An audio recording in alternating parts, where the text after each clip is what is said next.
안녕하세요. 두 아이를 키우고 있는 엄마입니다. 살다 보니까 제 인생이 이렇게 사연 많은 인생이 될 줄 몰랐어요. 이걸 주변에 터놓고 말하자니 제 얼굴에 침 뱉기 같아서 말할 수 없던 그런 사연이라 혼자 마음고생 많았습니다. 그러다 우연히 알게 된 채널이라 오늘은 제대로 한번 털어놓으려고 해요.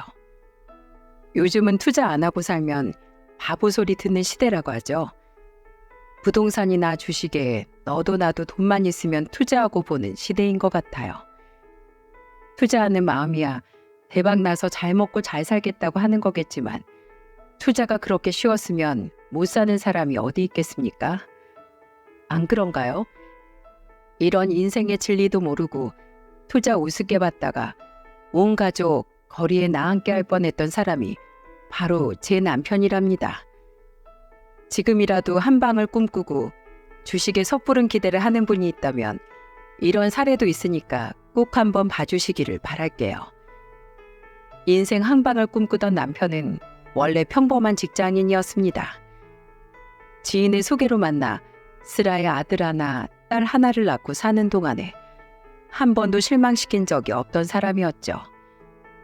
보통 애들 키우다 보면 부부들 가사노동이나 육아 문제로 많이 싸운다고 하잖아요.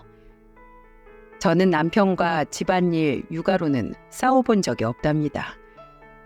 특히 첫째랑 둘째가 2살 터울이라서 육아로 정신 없을 때는 남편이 나서서 밥상도 차리곤 했어요. 요리도 남자치고는 잘하던 편이라서 생선을 직접 구워서 한 상을 차려내기도 했죠. 그리고 밥상 다 차려놓고 나면 남편은 저를 부르며 말했답니다. 여보, 내가 애들 보고 있을 테니까 당신부터 저녁 먹어. 내가 애들 보고 있을 테니까 당신이 얼른 먹고 와서 애들 봐. 내가 밥 먹고 마지막 정리할 테니까. 주방 일은 남자가 하는 거야. 애들이 엄마랑 잠시도 안 떨어지려고 하는 거 봐. 따뜻할 때 얼른 당신 먼저 먹어. 밥 먹고 내가 분리수거까지 다 하고 올게. 애들 키우는 엄마들 보면 국 따로 밥 따로 먹는 거 엄청 힘들다고 하잖아요. 그래도 저는 가정적인 남편 덕분에 평일 저녁이나 주말에는 늘 잘 챙겨 먹는 편이었죠. 게다가 출근할 때는 음식물 쓰레기도 알아서 척척 들고 나가기도 했습니다. 매번 아침마다 음식물 쓰레기 당번처럼 들고 나가는데 옷에 냄새라도 배일까봐 말렸던 적도 있어요. 여보, 음식물 쓰레기 두고 나가. 출근할 때마다 그런 거 들고 나가면 손도 찝찝하고 혹시라도 버리다가 옷에 뭐라도 묻으면 어떡해. 에이, 괜찮아. 잠깐인데 뭘. 아침에 음식물 쓰레기만 버려줘도 당신 할 일 줄어드는 거잖아. 하루 종일 애들 보느라 힘들 텐데 내가 이거 하나 못 버리겠어? 그래도 누가 보면 저 집 여자는 아침마다 남편 손에 쓰레기 들려서 보낸다고 욕하겠네. 그거 동네 사람들끼리 부러워서 그러는 거야. 나 진짜 괜찮으니까 신경 쓰지 마. 남자들이 가장 기피한다는 쓰레기가 음식물 쓰레기라던데 남편은 말 안 해도 아침에 버리고 나가야 편하다면서 꼭 그걸 들고 나갔어요. 오죽하면 아침마다 쓰레기 들고 나가는 남편 보면서 동네 사람들이 욕하는 거 아니냐면서 우스갯소리도 할 정도였습니다. 그 후로도 남편은 아이들이 1살씩 커갈수록 그야말로 최고의 아빠였죠. 첫째가 아들이라서 클수록 이리 뛰고 저리 뛰고 에너지가 하루가 다르게 넘쳐났어요. 남편은 늘 남자애는 몸으로 아빠가 같이 뛰어놀아줘야 금방 큰다면서 주말이면 아들을 데리고 나갈 준비를 했습니다. 큰아들은 그때마다 남편 옆에서 방방 뛰면서 신이 잔뜩 난 목소리로 말했죠. 아빠, 우리 오늘은 어디로 가요? 오늘은 아빠랑 지훈이랑 축구 교실 갔다가 엄마가 싸준 도시락 먹고 오자. 신난다. 아빠 최고. 나랑 같은 유치원 다니는 친구는 아빠가 같이 축구도 안 해준대요. 우리 반에서 아빠랑 축구도 하고 총놀이도 하는 애는 나밖에 없어요. 어이구, 그랬어? 아빠가 더 분발해서 우리 지훈이 재미있는 거 잔뜩 만들어줘야겠네. 큰아들은 유치원만 가면 주말에 아빠랑 뭘 했는지 떠드는 게 자랑일 만큼 아빠 껌딱지였어요. 확실히 남편이 아들과 같이 직접 뛰고 이것저것 많이 해줘서 그런지 큰아들은 남편을 저보다 더 따랐습니다. 이런 남편 덕분에 저는 2살 터울이었던 둘째 딸까지 키우면서도 이 정도면 애들 키울만하다 싶은 생각을 했던 것 같아요. 자상하고 가정적인 남편을 누구보다 좋아했던 건 특히 친정 아버지셨죠. 남편이 집안일에 육아까지 적극적으로 나서주니까 우리 딸 시집 잘 갔다면서 좋아하셨어요. 그래서 아버지는 남편만 보면 당부하듯 이런 말씀을 하셨습니다. 김서방 앞으로도 쭉 이렇게 살아줘. 돈 많다고 잘 사는 거 아니야. 부부란 자고로 같이 가정을 만들어가는 거야. 지금 이렇게 가족들 다 건강하고 애들 문제없이 잘 크는 거 보기만 해도 행복하지 않나? 난 정말 자네랑 우리 딸 잘 사는 것만 보면 너무 고맙네. 제가 더 잘해야죠. 지금은 아내도 일하면서 애들까지 보기 힘들 거예요. 그리고 애들도 클수록 하고 싶은 것도 많아질 텐데 더 잘해야겠다 싶어요. 그 마음만으로도 충분해. 그러니까 너무 욕심 부리지 말고 지금처럼만 이렇게 쭉 행복하게 살아.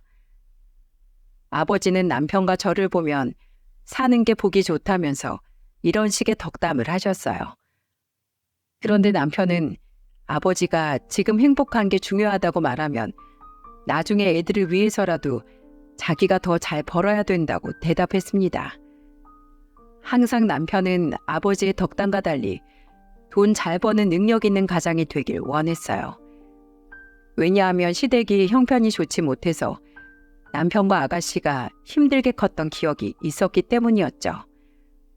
그래서 늘 남편은 저만 보면 다짐하듯이 이런 말을 했어요. 나는 내 자식들 하고 싶다는 거 다 해주면서 살 거야. 당신 지금도 100점짜리 아빠야. 여기서 더 잘하려면 슈퍼맨이 돼야 할 텐데. 이런 거 말고 멋진 차 타고 애들 학교 데리러도 가고 갖고 싶다는 장난감도 턱턱 사주고 가족들이랑 해외여행도 계절마다 가는 그런 아빠 하고 싶다고.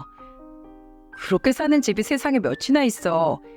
그냥 집 근처 공원이나 다니면서 살아. 당신 두고 봐. 내가 꼭 슈퍼카 뽑아서 진짜 슈퍼맨 아빠 남편 될 테니까. 남편 마음이야 100번 이해하지만 가끔은 꼭 저렇게 해야 될까 싶을 때도 있었답니다. 그런데 뭐 어디 믿는 구석이라도 있는지 계속 자기는 좋은 차, 좋은 집 다 누리고 살 거라면서 말하는 거예요. 그래서 남편이 일주일에 한 번씩 복권 사면서 늘 하던 헛소리를 하고 있구나 싶었죠. 평범한 서민이 저렇게 살려면 로또 말고 답이 있을까요? 그래서 남편이 복권 사고서 귀여운 허풍을 떨고 있구나 했습니다. 그런데 언제부턴가 남편이 정말로 외제차를 보고 있는 거예요. 그래서 자동차 책자를 보고 있는 남편에게 물었습니다. 당신 복권 당첨됐어? 갑자기 차는 뭐하러 봐? 아니 그냥 혹시나 하고 보는 거지. 우리가 벼락처럼 돈이 생길 수도 있잖아. 뭐야, 정말 나 몰래 복권이라도 됐어? 아니야, 그냥 본 거야. 먼 훗날 바꿀지도 모르는 우리 차라고 생각하고 본 거야. 그때 장난처럼 말하는 남편이 좀 의아하긴 했어요. 정말 자동차 매장이라도 다녀온 건지 외제차 책자를 보고 있었죠. 그래도 차가 바뀌거나 하지 않아서 그냥 잠깐 구경 다녀왔구나 하고 넘겼어요. 그러다가 육아로 싸워본 적 없던 저와 남편은 큰애가 유치원 7살이 되면서 한번 크게 다툴 뻔했던 적이 있었죠. 요즘 세대 부모들 사이에서는 아이들 영어 유치원으로 말들이 참 많기도 해요. 저랑 남편은 아직 유치원생인 아이가 영어 유치원에 간다고 제대로 영어를 잘 배울 수 있을까 싶어서 별로 관심 없던 곳이었습니다. 그런데 남편은 유치원 잘 다니던 큰아들이 7살이 되니까 생각이 달라졌는지 저한테 진지한 목소리로 묻는 거예요. 우리 석현이도 영어 유치원 보내야 하는 거 아니야? 오늘 아침에 보니까 윗집 사는 부부는 석현이보다 어린애를 영어 유치원에 보내는 것 같더라고. 무슨 영어 유치원이야. 석현이 지금 유치원 얼마나 잘 다니고 있는지 몰라? 부모가 애한테 욕심 부리면 애들 망치는 거야. 당신도 한번 잘 생각해봐. 석현이보다 어린애가 영어 배우면서 유치원 다니고 있는데 나중에 우리 석현이 혼자 뒤처지면 어떡해? 우리는 애들 조기교육 시키는 것도 없잖아. 우리 애들 아직 초등학교도 안 들어갔어. 근데 무슨 조기교육이야? 그리고 영어 유치원이 얼만 줄이나 알아? 한 달에 100만 원이 넘는다는데 우리 둘 월급으로 그게 가능하기나 해? 뱁새가 황새 쫓다가 가랑이 찢어지는 거야. 그냥 애들은 애들답게 크게 두자. 지금도 잘 크고 있잖아. 남편은 제 말에도 한숨을 내쉬더니 밖으로 나가버렸어요. 자식이 좋은 환경에서 잘 배울 수 있도록 해주고 싶은 마음이야 저도 굴뚝 같았죠. 그런데 영어 유치원으로 옮기면 한 달에 큰 아들한테만 100만 원이 넘게 깨질 텐데 그 돈을 감당하기는 무리였어요. 게다가 이제 겨우 7살 되는 아이한테 교육비로 100만 원을 넘게 투자하는 건 섣부르다고 생각했죠. 그런데 남편은 다른 집 애들도 다 가는 영어 유치원에 우리 애들만 돈 때문에 못 간다고 생각했던 겁니다. 그리고 제가 모든 걸 알았을 때는 이미 손을 쓸 틈도 없었어요. 얌전한 고양이 부뚜막에 먼저 올라간다는 말이 있죠. 제 남편 투자의 투자도 모르던 문외한이었어요. 삼시세끼 잘 먹고 회사에서 맡을 일 잘하고 있다고 생각했던 어느 날 사건이 터졌습니다. 그 당시 한동안 남편이 안색이 안 좋길래 몸이 아픈가 싶었죠. 남편은 제가 어디 아프냐고 물어도 한동안 야근하느라 힘들어서 그런다면서 말을 돌렸어요. 그러다가 몸이 안 좋다고 조퇴하고 집에 일찍 온 남편이 쉬고 있는데 갑자기 형사들이 집에 들이닥쳤습니다. 그리고는 양쪽으로 서서 남편을 붙들며 말했어요. 김석호 씨, 당신을 7억대 공급 횡령 혐의로 긴급 체포합니다. 증거인멸과 도주 우려가 있어서 구속 수사할 방침이에요. 저는 형사들이 그때 뭐라고 했는지 제대로 잘 기억도 안 납니다. 법 없이도 살 수 있는 남편인데 공급 횡령이라니 제가 믿을 수 있었겠습니까? 게다가 그동안 한없이 다정하고 가정적인 남편이자 아빠였는데 공급 횡령으로 긴급 체포라니 믿을 수가 없었어요. 그래서 저는 너무 황당해서 형사들을 보면서 다급하게 물었습니다. 뭐 잘못 알고 오신 거 아니에요? 이 사람이 김석훈 맞는데 그런 짓을 할 사람이 아니에요. 회사 내부 감사 진행하다가 밝혀진 사실입니다. 그리고 현재 남편분께서 이번 공급횡령 사건 주범이라 조사를 받으셔야 합니다.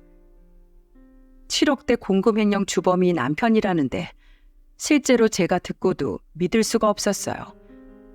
그 후로도 형사들이 뭐라고 말을 했지만 저는 남편한테 이게 무슨 일이냐고 따져 묻기만 했죠. 그제야 주인처럼 고개를 푹 숙인 남편이 울먹이면서 제게 그동안 있던 일을 실토하더군요. 여보, 미안해. 나 정말 당신이랑 애들이랑 잘 살아보려고 했던 것뿐이야. 어느 정도 벌면 그만두려고 했었어. 당신 미쳤어? 회사 돈으로 무슨 짓을 한 거야? 이게 지금 잘 살아보자고 한 짓이 겨우 이따위야? 내가 주식에 손만 안 댔어도 이렇게는 안 됐을 텐데 미안해. 여보, 나 근데 정말 우리 집을 위한 일이었어. 믿어줘. 우리 애들한테만큼은 가난한 아빠 되고 싶지 않았어.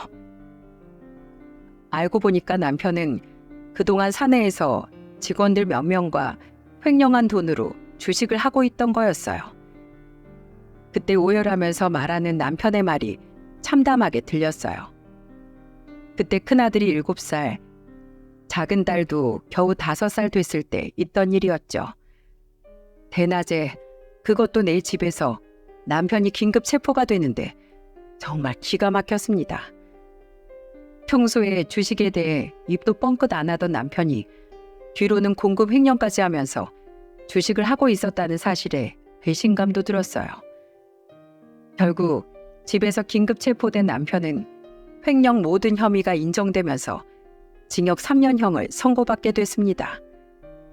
심지어 횡령한 돈도 주식으로 몽땅 날려서 남은 것도 없던 빈털털이었죠. 그때는 정말 친정이고 시댁 식구들이고 모두 놀랄 수밖에 없었어요. 특히 친정아버지는 자수성가로 건물부터 금, 부동산 등 성실하게 자산을 이루신 분이라 남편의 범법 행위를 전혀 이해하지 못했어요. 게다가 이런 상황을 아무것도 모르는 아이들에게 남편의 빈자리를 어떻게 설명해야 하나 걱정이었죠. 그리고 가족을 위한 일이었다 해도 범법 행위를 저지른 남편과 앞으로 어떻게 해야 하나 결정도 못했었죠.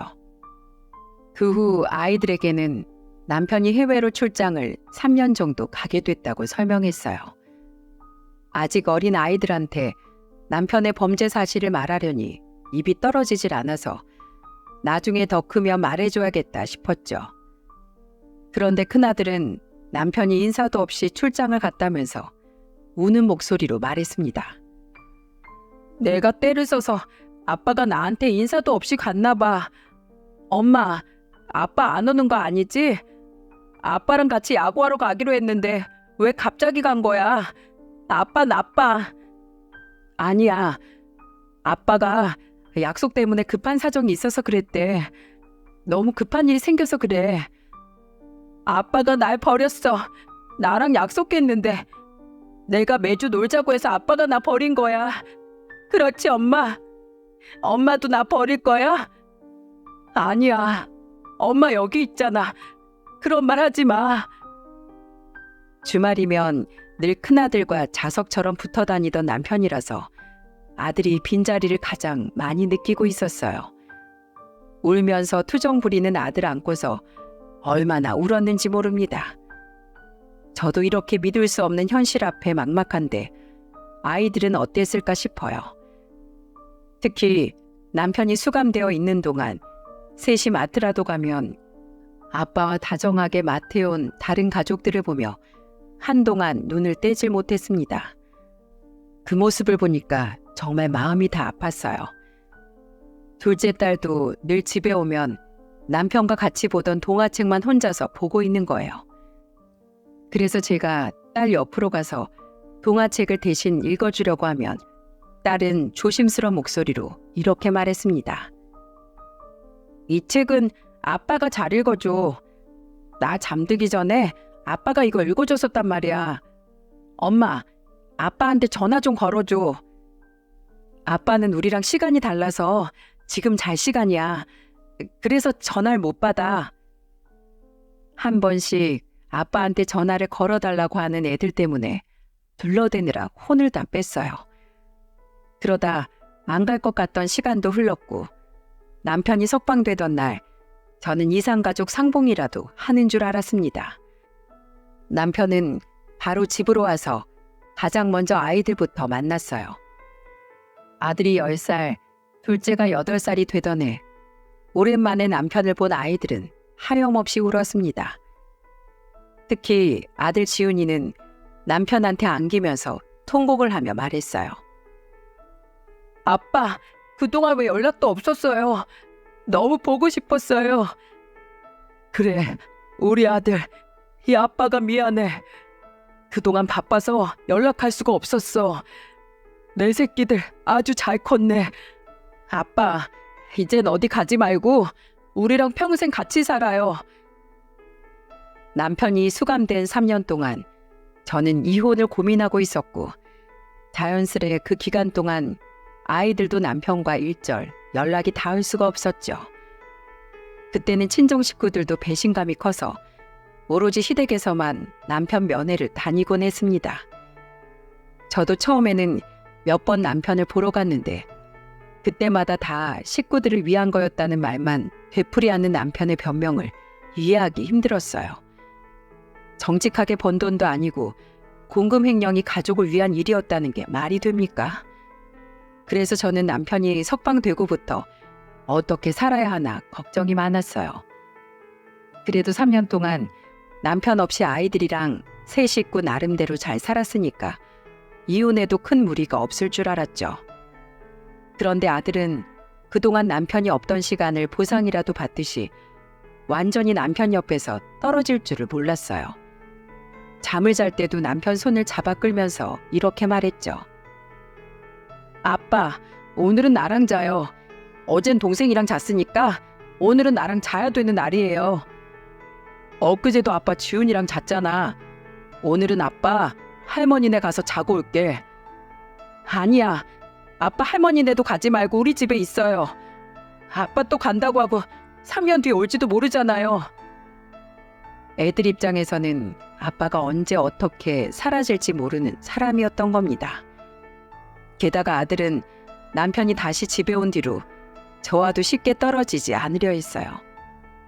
나중에 상담을 받아보니까 아들은 친구 같은 아빠와 하루아침에 헤어져서 분리불안증을 앓고 있던 상태였죠.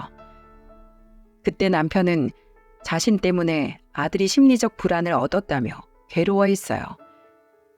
결국 저는 아들을 위해서라도 이혼은 잠시 접어두고 남편과 단도직입적으로 대화를 했습니다. 저는 남편한테 단호하게 말했어요.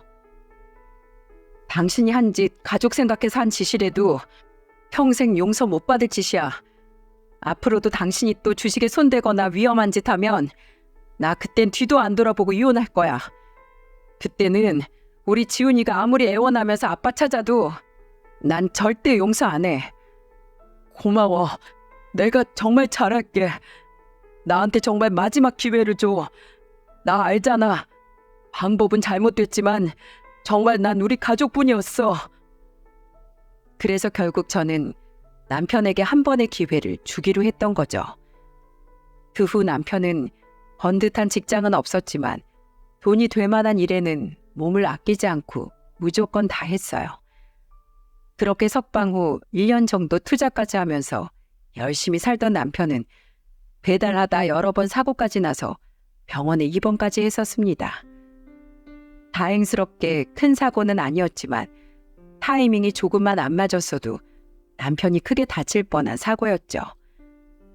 그때도 오토바이 사고로 며칠 병원에서 치료를 받던 남편은 집으로 돌아와 한숨을 쉬며 제게 이런 말을 했어요.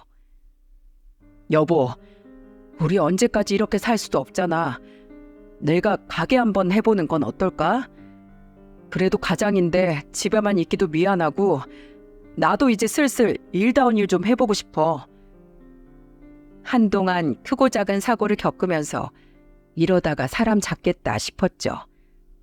그런데 그때 친정아버지도 남편한테 자꾸 사고가 나니까 걱정이 많으셨어요. 친정아버지 그 당시 일용직으로 고생하던 저와 남편을 불러서 이런 제안을 하셨어요. 자네, 일용직 말고는 아무런 계획이 없는 거야? 벌써 1년째 이 일 저 일 하면서 몸만 상하고 있잖아. 그게 저도 생각은 하고 있는데 취업이 생각처럼 쉽지가 않아서요. 그래서 가게라도 차려보면 어떨까 하는데 이것도 저희 형편상 어렵네요. 그러니까 큰 욕심 부리지 말고 살라고 했었잖아. 이번에 내가 3층 건물 1층 자리에 공실 생겼는데 그 자리에서 가게 한번 해봐. 내가 자네 예뻐서 해주는 거 아니니까 똑바로 해. 내 손주들 그리고 내 딸 위해서 잘 살아보라고 해주는 거니까 다른 생각 말고 장사 열심히 할 생각만 해. 아버지는 결국 남편한테 치킨 가게를 할 수 있도록 해주셨어요. 그때 남편은 아버지 손을 잡으면서 정말 열심히 하겠다고 눈물을 흘리면서 대답했죠. 저도 그제야 매일 생사를 오고 가는 남편 걱정을 덜 수 있었어요. 그렇게 치킨 가게를 차린 남편은 한동안 가게에만 붙어 있을 정도로 최선을 다했습니다. 가끔씩 친정 아버지를 불러 치킨에 맥주도 한잔 하기도 했어요. 아버지는 늘 남편 자라나 감시하러 간다면서도 둘이 밤새도록 떠들기도 했죠. 이제는 우리 가족도 점차 평범한 생활을 되찾아가는 듯 했습니다. 그런데 이제야 괜찮아졌다 싶을 때 아버지가 갑자기 뇌출혈로 쓰러지셨어요. 평소 건강도 잘 챙기셨고 누구보다 건강했던 아버지라서 치료만 받으면 괜찮아지실 줄 알았는데 아버지는 결국 치료 도중 세상을 떠나셨습니다.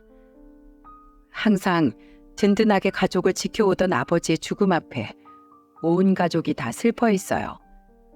그리고 특히나 마지막까지도 아버지와 많은 이야기를 나누던 남편은 친정 아버지 빈소 앞에서 오열을 하며 말했어요. 장인어른, 저 성공하는 거 보신다고 하셨잖아요. 제가 꼭 잘 사는 모습 보여드리겠다고 약속했는데 이렇게 가시면 어떡해요? 아직 은혜도 다 갚지 못했는데 이렇게 가시면 죄송해서 제가 어떻게 살아요? 제대로 취업도 못하고 사회에서 아무도 믿어주지 않아 일용직을 전전하던 남편에게 유일한 믿음을 보여준 사람이 아버지였어요. 아버지는 그때 치킨을 핑계로 남편을 찾아가서 지난 날은 털어내고 앞으로 성실하게 살자면서 위안을 주고 계셨던 겁니다. 그래서 남편은 정말 사위라고는 믿을 수 없을 만큼 아버지 영정 사진을 보며 한참을 울었던 거예요. 이게 무슨 운명의 장난인가 싶지 않습니까? 하지만 더 기가 막힌 건 이런 장난 같은 운명이 끝나지 않았다는 겁니다. 그때 아버지 장례가 끝난 후 남편은 일밖에 모르는 사람처럼 일에만 빠져 살았어요. 아무래도 자기를 끝까지 믿어준 아버지가 갑자기 떠나니까 충격이 큰 것 같았죠. 그렇게 일만 하게 뒀는데 한 번은 집에 올 생각도 안 하고 가게에만 있는 거예요. 애들 재워놓고 혼자 가게로 갔는데 저는 그때 가게에 있는 남편 모습 보고 정말 깜짝 놀랐습니다. 글쎄, 가게 영업 끝내놓고 혼자 가게에서 주식 방송을 보고 있는 거 있죠? 너무 놀라서 남편한테 소리치며 말했습니다. 당신 지금 뭘 보는 거야? 설마 또 주식이야? 여보, 당신이 이 시간에 여길 어떻게 온 거야? 지금 시간이 몇 시인데 당신이야말로 여기 이러고 있어. 그게 있잖아. 오늘 처음 본 거야. 그 말 진짜야? 나 지금 CCTV 돌려서 확인해 볼 거야. 저는 처음이라면서 횡설수설하면서 말하는 남편이 못 믿어왔어요.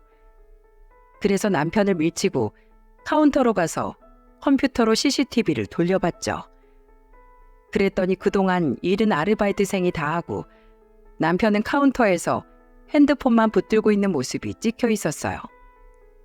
게다가 카운터에 찍힌 CCTV를 보니까 남편은 가게에 있는 컴퓨터로도 주식 차트만 보고 있었어요. 도박이나 투자는 지나가는 개가 똥을 끊는 것만큼 어렵다는 말 들어보셨나요? 남편이 주식 차트 보는 모습을 보는데 차라리 똥개가 똥을 끊는 게 빠르겠다 싶었어요. 그래서 저는 그때 남편한테 소리치며 말했어요. 주식하다가 인생 나락으로 떨어져 봤으면 됐지. 아직도 주식을 해? 내가 당신 주식 또 하면 이혼이라고 했지? 한 번만 봐줘. 정말 안 그럴게. 이렇게 장사해서 언제 돈 벌어? 나도 장인어른처럼 살고 싶어서 그랬다고. 뭐? 너 지금 그걸 말이라고 해? 옛날에는 나랑 애들 때문에 주식했었다며 이제는 우리 아버지처럼 살고 싶어서 그랬다고? 어쩌면 그렇게 뚫린 입으로 변명만 나와? 사실 가족들은 다 핑계잖아. 그냥 돈 많이 벌고 싶던 거잖아. 자꾸 가족들을 방패로 변명하는 남편의 모습을 보니까 화가 났어요. 그래서 저도 모르게 화를 냈더니 남편은 적반하장으로 더 화를 내며 말하는 게 아니겠습니까? 그래, 나도 돈 좀 많이 벌어서 떵떵거리면서 살고 싶었어. 이렇게 듣고 나니까 속 시원해? 당신은 돈 많은 부모님 밑에서 컸으니까 모르겠지. 돈은 벌 수 있을 때 벌어야 된다고. 이혼하고 당신이 좋아하는 돈 마음껏 벌고 살아. 나는 더 이상 당신 같은 사람이랑 한시도 못 사니까. 제가 남편한테 이혼하겠다고 말하자 남편은 달려나와서 저한테 애걸복걸하며 이혼은 절대 못한다고 매달리기 시작했죠. 하지만 이미 또다시 주식에 손을 댄 남편을 보면서 이제는 더 이상 이 사람에게 가족이 우선이 아니라는 걸 알았어요.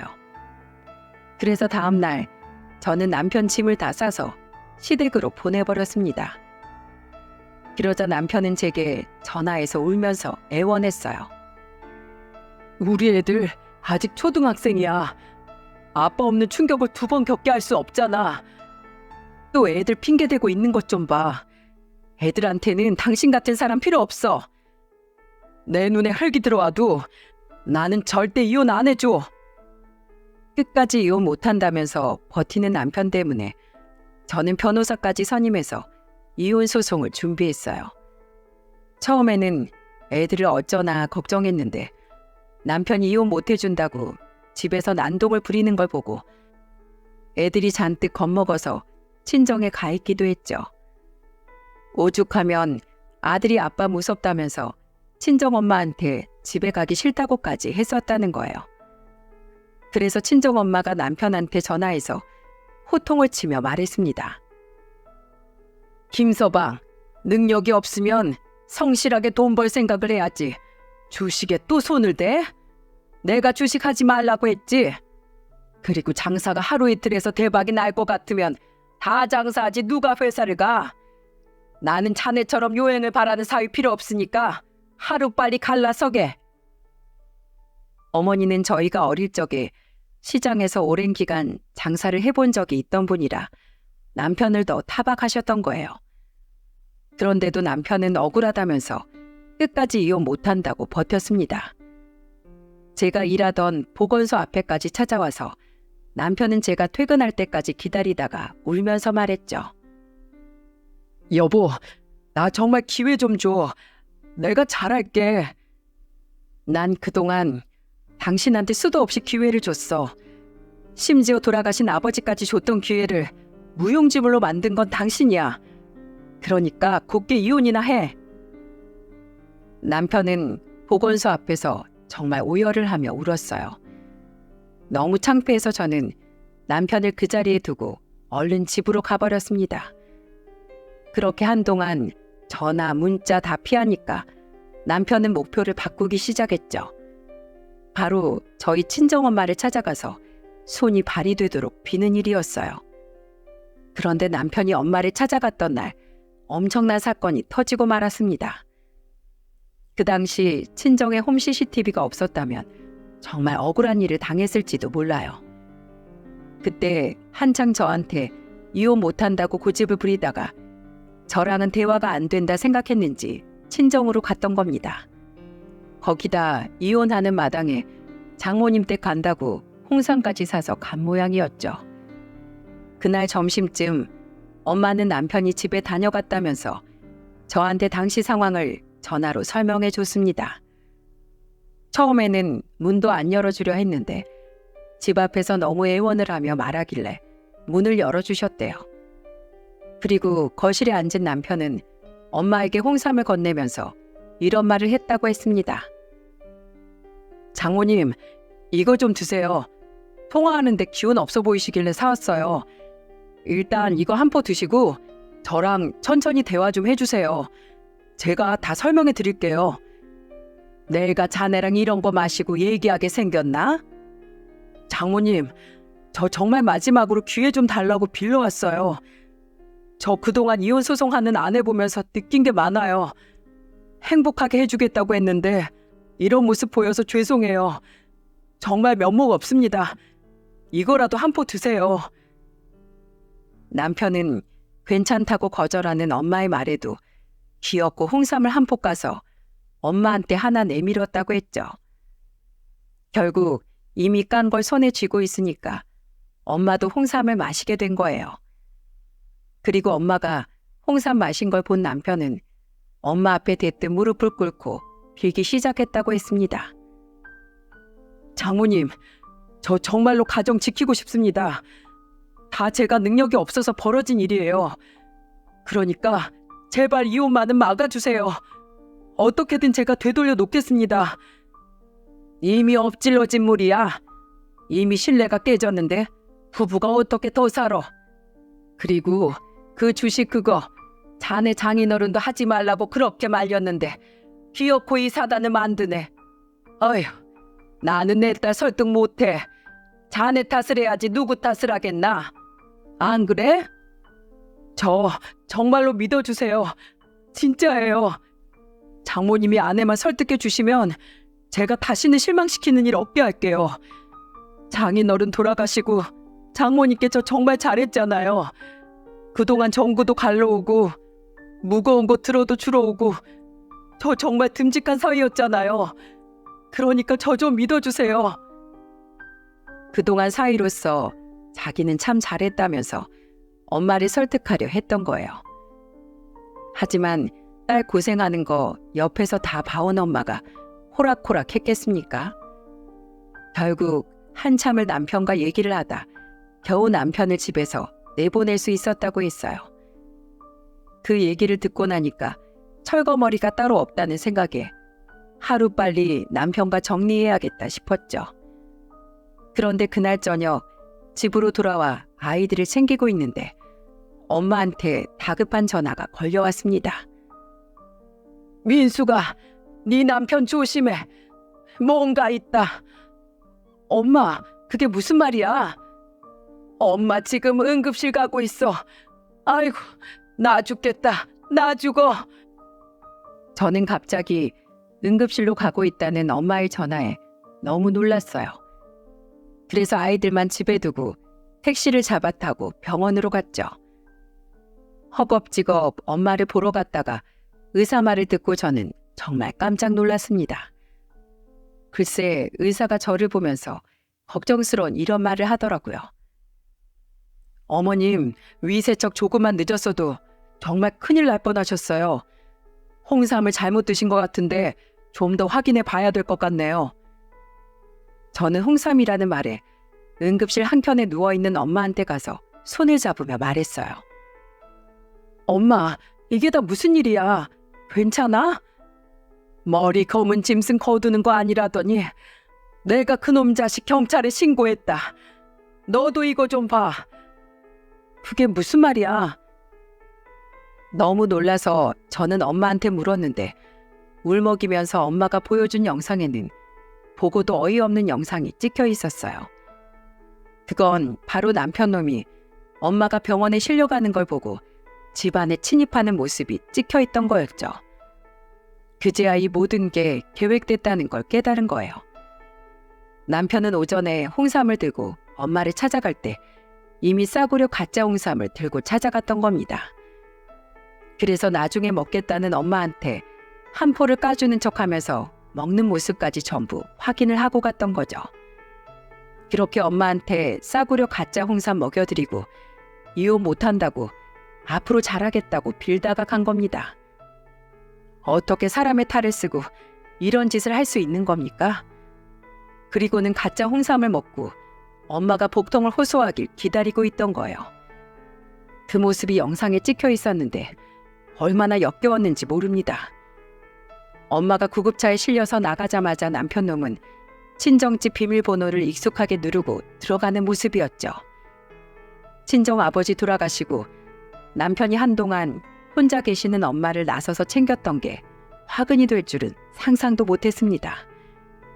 결국 친정 부모님들 머리 검은 짐승인 줄도 모르고 사위 도왔다가 된통 당했던 거예요.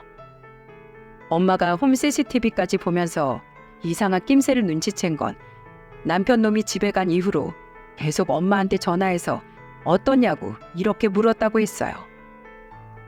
장모님, 몸은 괜찮으세요? 방금 보고 나갔는데 내가 금방 쓰러지기라도 할까봐? 아니요, 홍삼 드셨는데 갑자기 힘이라도 솟나 해서요.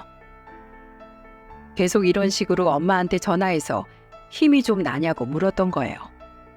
홍삼 하나 먹고 그날 바로 힘이 솟는 사람도 있답니까?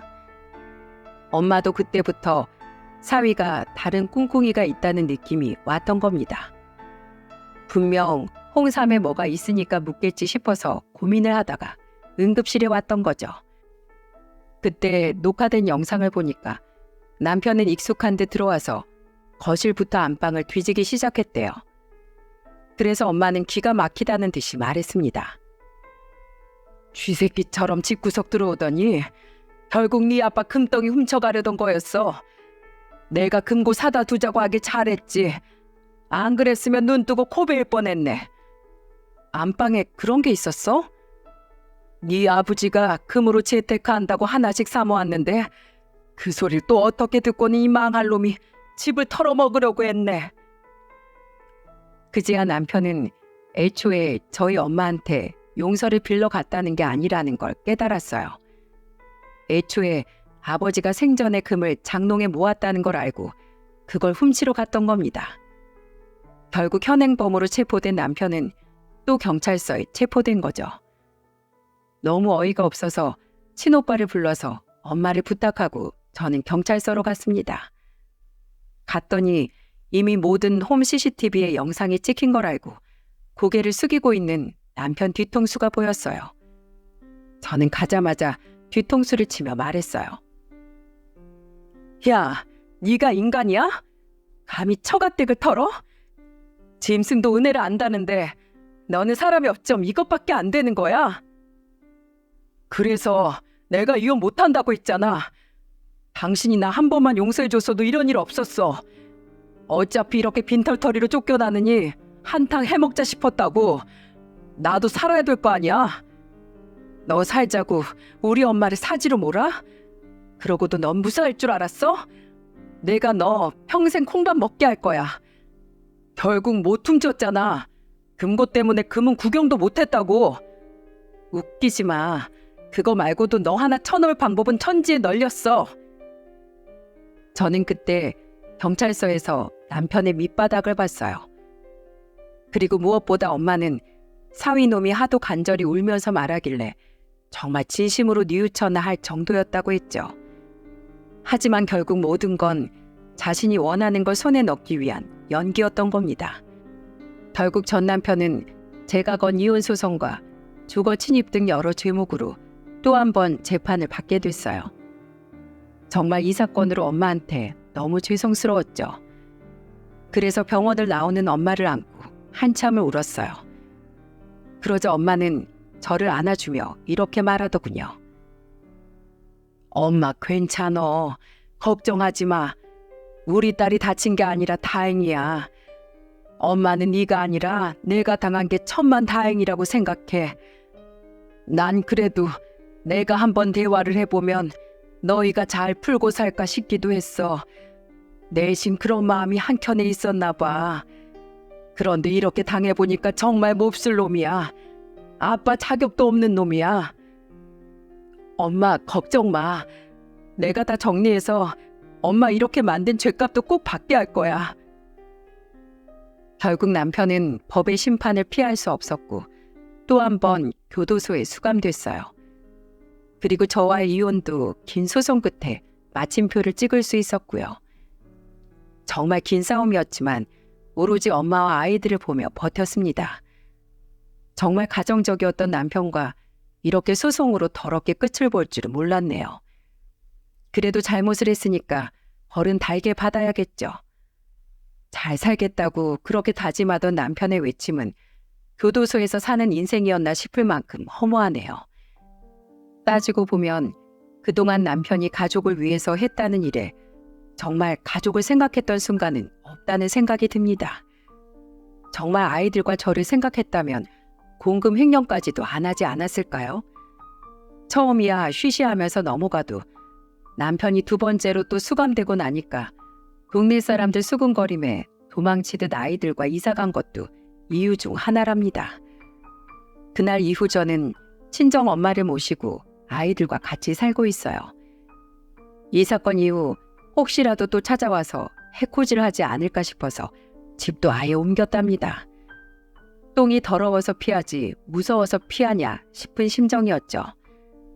다행스럽게도 아이들은 새 학교에 적응도 잘하고 건강하고 씩씩하게 잘 지내고 있어요. 주식과 도박은 정말 한 끗 차이라고 할 만큼 무서운 것 같습니다. 가족 중에 도박하는 사람 한 명이라도 있으면 집안이 3대가 망한다고 하잖아요. 제 경우만 봐도 온 가족이 정말로 다 골로 갈 뻔했습니다.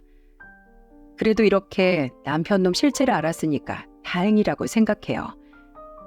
예전에는 아이들이 막연하게 아빠를 찾고 매달리니까 살아야 한다고 생각했지만 안 좋은 영향을 주는 아빠가 부모라고 할 수 없죠.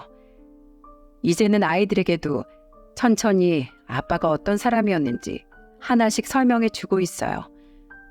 언제라도 알게 될 일이라면 제가 하나씩 알려주려고 노력 중이죠. 정말 더 나중에 알았다면 어땠을지 끔찍합니다.